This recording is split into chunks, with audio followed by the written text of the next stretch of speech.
பாடிட பாத்திரமே துங்கவன் இயேசுவின் நாமமதே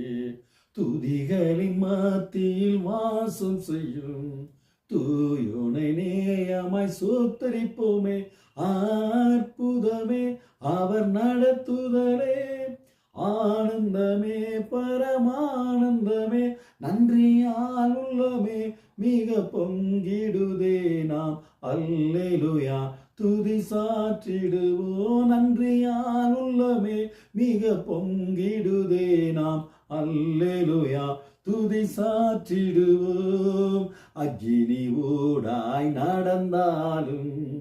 ஆலியில் தண்ணீரை கடந்தாலும் சோதனையோ மிக பெருகினாலும் ஜெயம் நமக்கீந்ததால் ஸ்தோத்தரிப்போமே அற்புதமே அவர் நடத்துதல்